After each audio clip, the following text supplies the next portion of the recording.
Ngozi gasped as she looked at herself in the mirror. Her once radiant, curvy figure, the body that made men throw wads of cash at her, was gone. Her full, round hips had disappeared, leaving her looking like a skeleton wrapped in dark, sagging skin. The lively glow that used to light up her caramel skin was replaced with deep wrinkles and patches of discoloration. Even her thick, long, natural hair had begun to fall off in clumps, leaving bald spots on her once perfect scalp. She let out a scream, crying as her life slips away. "Ada, Ada, come on," she shouted, her voice shaky with fear. Ada, her best friend, rushed into the room and froze at the sight before her. Her eyes widened in horror. "Ngozi, this is getting worse. We need to do something fast," Ada whispered, unable to hide the panic in her voice. Ngozi slowly turned to face her best friend, her eyes glistening with tears. "Ada, I don't want to die. I swear, I don't want to die." Ada held her friend's frail shoulders, shaking her gently. "We need to go back to Baba. We need to collect that money back and find another solution.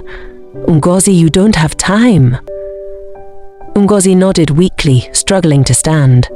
The weight of her sickness pressed down on her like an invisible force, draining every last bit of strength left in her body. She could still remember the night this nightmare started, the night she met Okonkwo, the billionaire CEO who had unknowingly signed her death sentence with his devilish wealth. Ngozi's phone vibrated just as she finished retouching her makeup in front of her bedroom mirror. It was Emeka, one of her long-time customers. She smiled, already knowing why he was calling. "Baby girl, I have something big for you tonight." Emeka's deep voice rumbled through the phone. "A friend of mine just returned from the US. He's looking for a fine girl to keep him company." Ngozi smiled, adjusting her blonde Brazilian wig.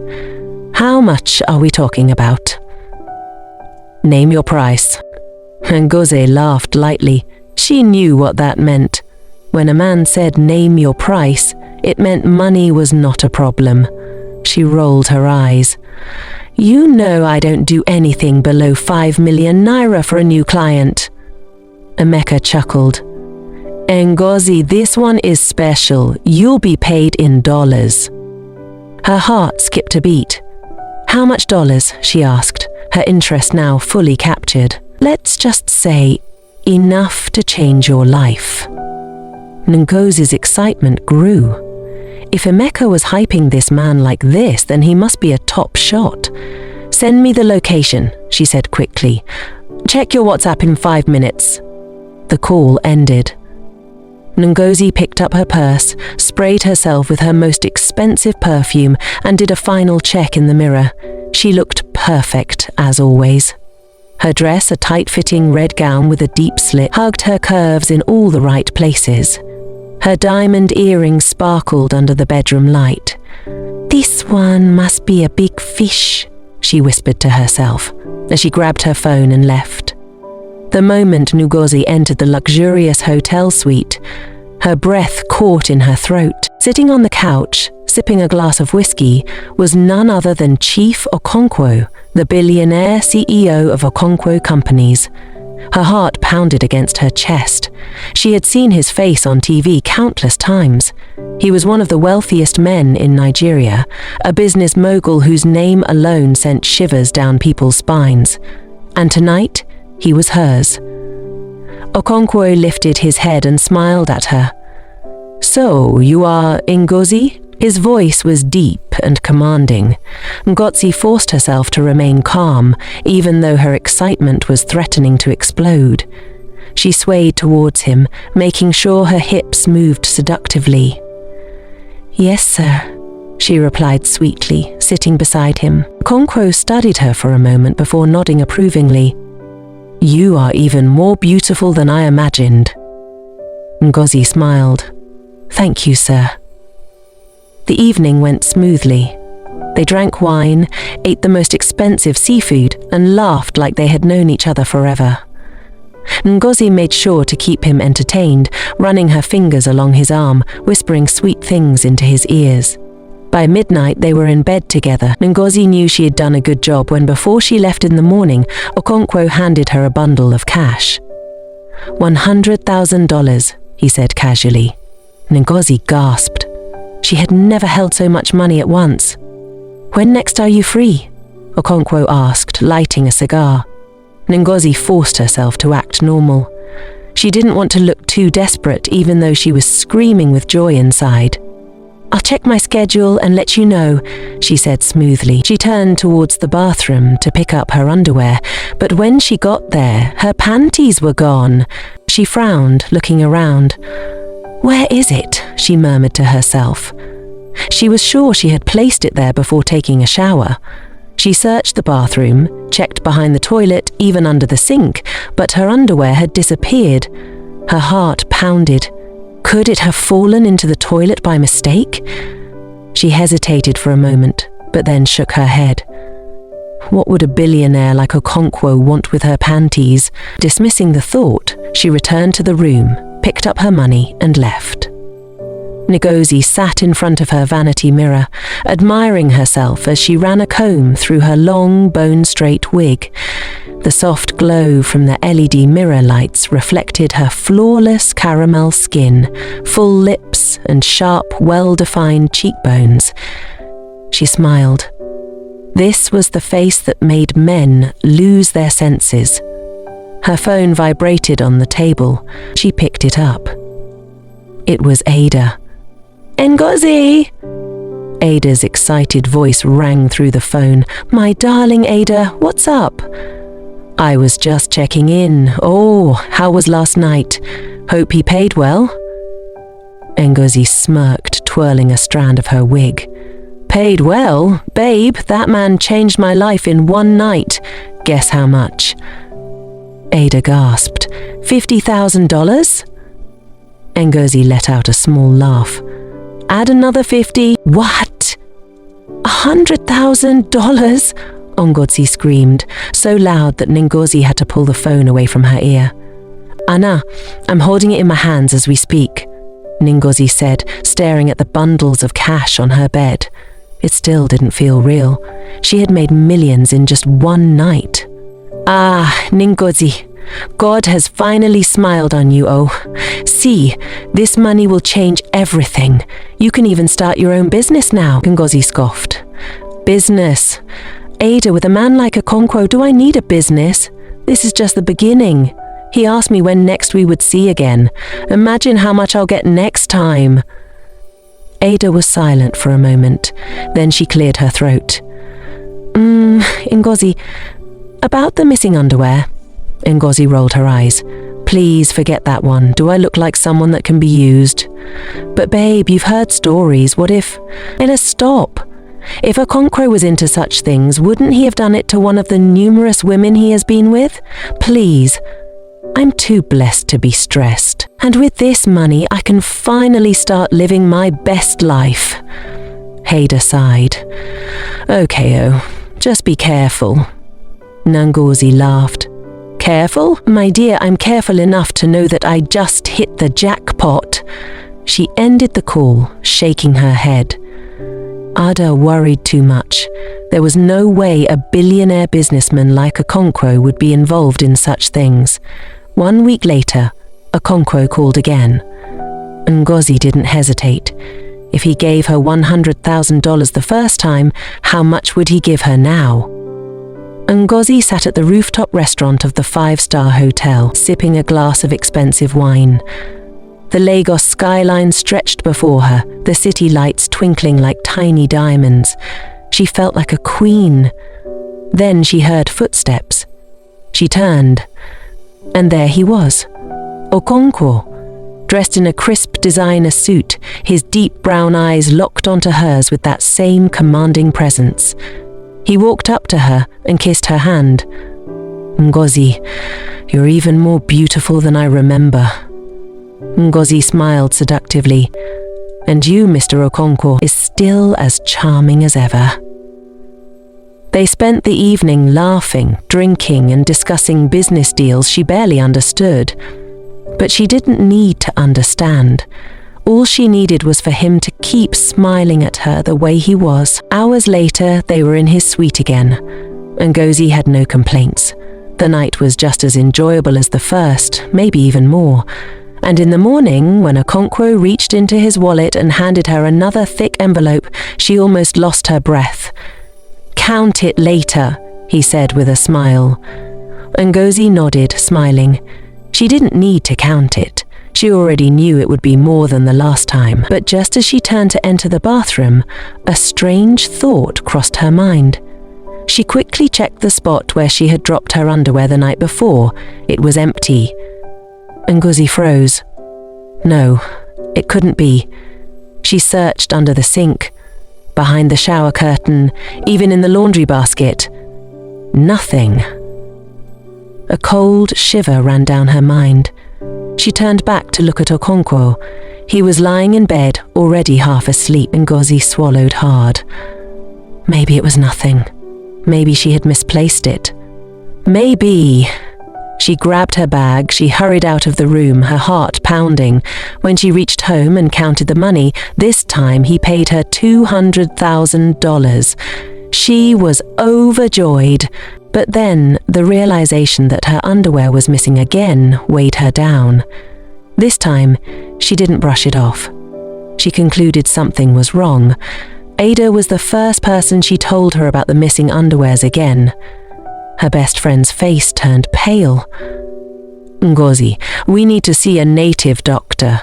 Immediately, Ngozi scoffed. "Ada, please, I'm too strong for any devilish work. Nothing can happen to me." But Ada was not convinced. "You don't know what these rich men do behind closed doors. Let's just be sure."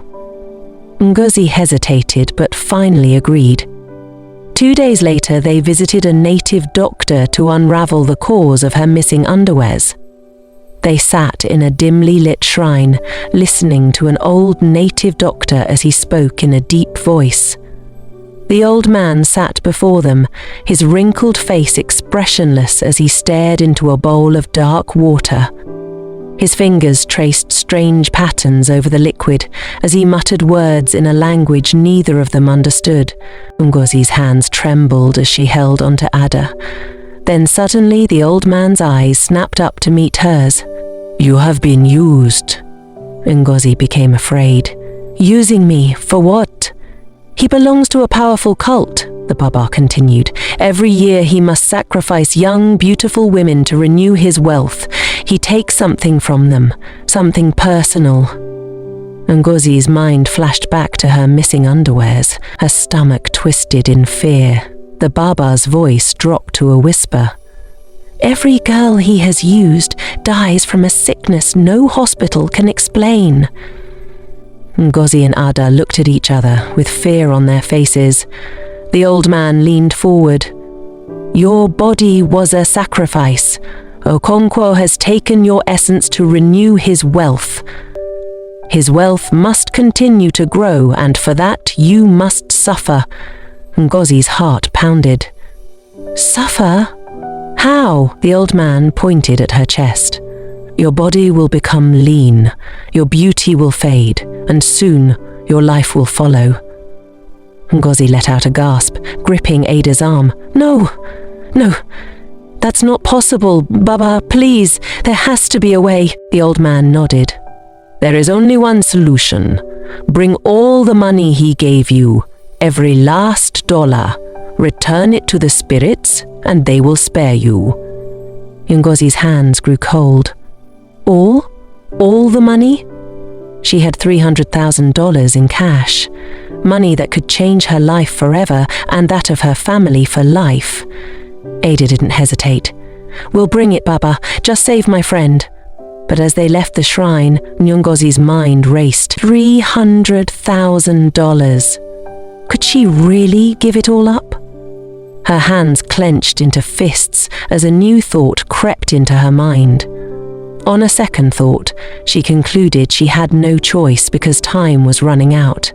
She had to let go of the money or risk losing her life. Ngozi lay on her bed, staring at the bundles of $100 bills scattered across her room. The old man's words echoed in her head. Bring all the money he gave you. Every last dollar. Return it to the spirits and they will spare you. Her chest tightened. Could she really let go of $300,000 just like that? She had suffered and prayed for this money. She sat up, grabbed one of the bundles and held it close to her chest. What if I find another way? Her mind spun with possibilities. Maybe she could visit a different spiritualist, one that wouldn't require her to return the money. Maybe a powerful pastor could pray the curse away. Maybe... Her thoughts were interrupted by a sharp pain in her stomach. Ngozi winced, clutching her belly. The pain intensified, twisting like a knife inside her. She gasped and tried to stand, but the moment her feet touched the ground, her legs buckled beneath her. She collapsed to the floor. Her vision became blur. A loud knock at the door jolted her. "Ngozi, open the door." Ada's voice was loud. Summoning all her strength, Ngozi crawled to the door and unlocked it. Ada rushed in, her eyes widening in horror as she saw Ngozi sprawled on the floor. "Ngozi, what's happening to you?" Ngozi tried to speak, but her lips trembled. Ada quickly grabbed her phone and dialed a number. "Hello, we need an ambulance. My friend is..." Before Ada could finish, Ngozi let out a piercing scream. Her skin felt like it was on fire. She scratched at her arms, her face, her legs. Her entire body was burning from inside. Ada dropped the phone and grabbed her friend. "Ngozi, stay with me!" Ngozi's breathing grew ragged. The room spun. The pain worsened. And then, everything went dark. Ngozi opened her eyes to bright white lights. The steady beep-beep of a heart monitor filled her ears. She was in a hospital bed. Ada was sitting beside her, holding her hand. Her eyes were red and puffy. She had been crying. Ngozi tried to speak, but her throat was dry. Ada quickly poured water into a cup and helped her drink. How long have I been here?" Ngozi whispered. Ada wiped her tears. 2 days. Ngozi's eyes widened. 2 days? Ada nodded. "The doctors ran every test possible. They said there's nothing medically wrong with you." Ngozi became scared. Nothing was wrong. Then why did she feel like she was dying? Just then, the doctor walked in, flipping through a file. "Miss Ngozi, how are you feeling?" Ngozi forced a weak smile. "Like I'm being eaten from the inside." The doctor sighed. "We've examined everything, your organs are fine, your blood work is normal, there's no medical explanation for what's happening to you." Ngozi's breath stopped. "So what does that mean?" The doctor hesitated. "It means whatever is happening to you is beyond our understanding." Ngozi's heart sank. Ada grabbed her hand. "Ngozi, we have to go back to Baba. We have to return the money." Ngozi shut her eyes. She had no choice. The money had to go. 2 hours later, Ngozi and Ada arrived at the native doctor's shrine, with the $300,000 stuffed in a large bag. The room was darker than before. The air was thick with the scent of burning herbs. The old man sat cross-legged in front of the shrine, his piercing eyes locked onto Ngozi. "Have you brought the money?" he asked. Ngozi swallowed hard and nodded. She dragged the bag forward and unzipped it, revealing the neatly stacked bundles of cash. The old man let out a deep sigh. "The spirits will decide if they accept your sacrifice." He picked up a calabash filled with dark liquid and began chanting. The flames of the candles flickered wildly. The room grew colder. Ngozi felt an invisible force press down on her chest. She gasped for air, her fingers digging into the ground.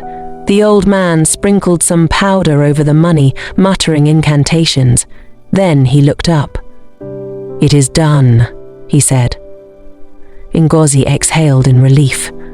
So, I'm free." The old man nodded. "The spirits have taken back what was stolen from them, but you must never see Okonkwo again." Ngozi nodded eagerly. "Never, I swear." The old man closed his eyes and hummed. Then he clapped his hands 3 times. "Go! The spirits have accepted your sacrifice." Ngozi and Ada hurried out of the shrine, their hearts pounding.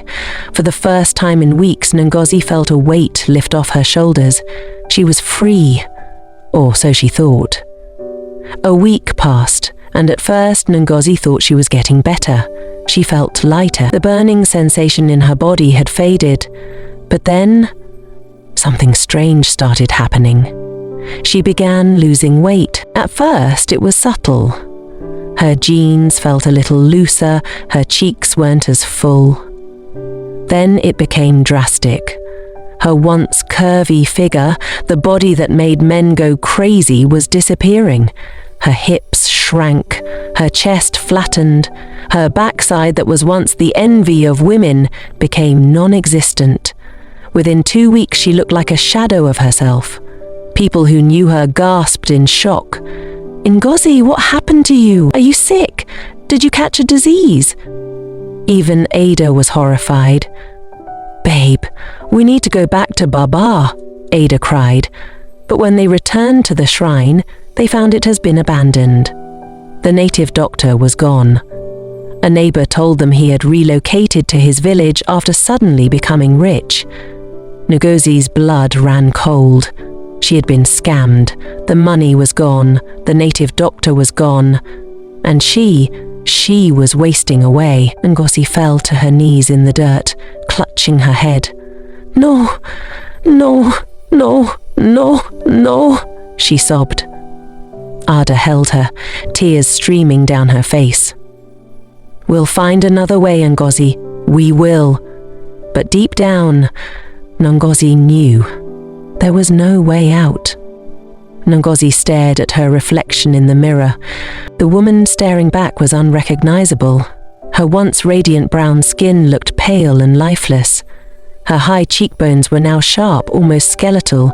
The dimples that used to charm every man in Lagos had sunken into deep hollows. Her once voluptuous body, her pride, her power was gone. She looked like a living ghost. Ada stood behind her, her eyes wide with horror. "Ngozi, we have to do something." Ngozi turned, her voice barely above a whisper. "Like what?" Ada clenched her fists. "We'll find another spiritualist, another herbalist. We'll find someone who can break this curse." Ngozi sighed. "We already gave Baba all the money. We have nothing left." Ada hesitated. Maybe we should go to a church." Ngozi's eyes flickered with hope, but only for a second. Church? After all she had done? After the life she had lived? Would God even listen to her now? Before she could respond, a knock sounded at the door. Ada rushed to open it. A landlord's agent stood there with an angry face. "Madam, my boss say I should tell you your rent has expired. You suppose pay or pack and leave?" Ngozi's heart sank. Rent. Another problem. Ada's voice hardened. "Tell your boss to give us more time. We will sort it out." The agent scoffed. "Time? You want to wait till they carry you for ambulance before you pay? Were you not the one who runs Lagos? Please pay your rent or leave." With that, he left. Ngozi sat down on the edge of her bed, defeated. She had gone from the Queen of Lagos to a broke, dying woman in her prime. "Ngozi, we have to leave this house." Ngozi swallowed. "Leave? And go where?" Ada took a deep breath. "Your parents' house." Ngozi flinched. "No." Ada grabbed her hands. "Ngozi, you don't have choice. You can't survive here. You have no money, no strength. Your parents need to know what's happening to you." Tears welled up in Ngozi's eyes. She had spent years running from that life, from the poverty, from the suffering. She had promised herself that she would never go back until she has made money to change her life and their lives too. But now, she had no choice. With a heavy heart, she nodded. Let's go home. Let's go back to village. The next morning, Ada helped Ngozi pack a small bag. There was barely anything left to take. She had sold most of her expensive clothes and jewelry when the sickness started eating her up. They took a bus heading to Ngozi's village. The ride was silent. Ngozi stared out the window, watching the buildings of Lagos fade into dusty roads and endless trees. She was going back to the very place she had sworn never to return to, the place where she had left her parents with promises of a better life. She swallowed hard, her stomach twisting with shame. Would they even welcome her back? Would they still love her after everything? Would they recognize her at all? When they arrived at the village, the reality hit harder than Ngozi had imagined. The small mud house she once called home stood before her, looking even older than she remembered. The moment she stepped out of the bus, an elderly woman fetching water from a well froze, staring at her. "My God, is that Ngozi?" Another woman carrying a basket of vegetables gasped. "It can't be. Ngozi, that is beautiful, like goddess. This one looked like spirit." Ngozi lowered her head, gripping Ada's arm for support. Her body was too weak to stand for long. Before she could move, the front door of the house flung open. Her mother stepped out. Ngozi's breath caught in her throat. Her mother's face had aged. More wrinkles, more grey hair. But the moment she saw Ngozi, her expression crumpled in shock. "Ngozi!" Tears streamed down the woman's face as she rushed forward, her hands trembling. Ngozi tried to speak, but her throat was dry. Her mother gasped, her hands flying to her mouth. "My God, oh my daughter, what happened to you?" Her father appeared behind her mother, his eyes widening. "Ngozi?" Ngozi's knees buckled. She collapsed into her mother's arms, sobbing uncontrollably. "I'm sorry, Mama. I'm sorry." Her mother held her close, rocking her gently like she was a child again. "My daughter, what happened to you? Who did this to you?" Ngozi could only cry. Her father's voice was loud. "Bring her inside." Ada helped them carry Ngozi into the house and lay her on the small wooden bed. Her mother wiped her tears, still in shock. "Tell me everything, my child. What happened?" Ngozi hesitated, then took a deep breath. And for the first time, she told them everything. About Lagos, about the men, how she met Okonkwo through Emeka, and how her underwears went missing. She told them about her strange sickness, about Baba, about the money that was supposed to save her, but only destroyed her. By the time she finished, her mother was wailing. Her father sat in stunned silence, his hands shaking. "So this is what you left us for," he whispered. "This is what you called a better life." Ngozi closed her eyes. The shame was unbearable. Her mother grabbed her hands. "We will find a way, my daughter. We will take you to a proper man of God." But deep down, Ngozi wasn't sure if there was still hope left for her. As she lay in her childhood bed, staring at the wooden ceiling, one thought consumed her. She had once ruled Lagos. Now, she was back where she started. Only this time, she might not leave alive. Ngozi lay on the wooden bed, staring at the ceiling. Her body felt hollow, like a shell of who she once was. The village air was thick with the scent of firewood and wet earth, but it brought no comfort.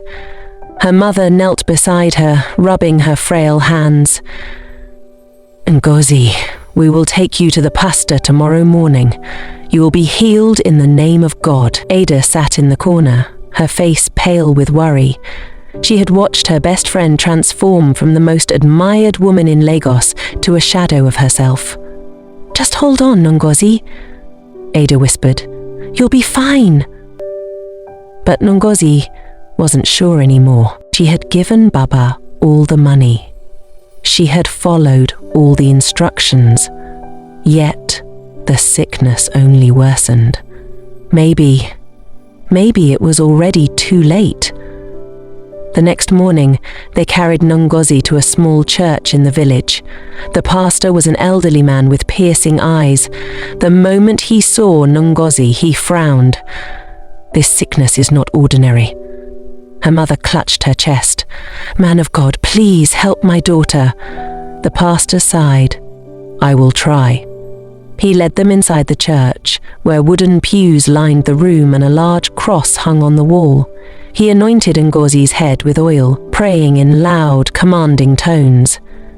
Ngozi trembled as a strange heat spread through her body.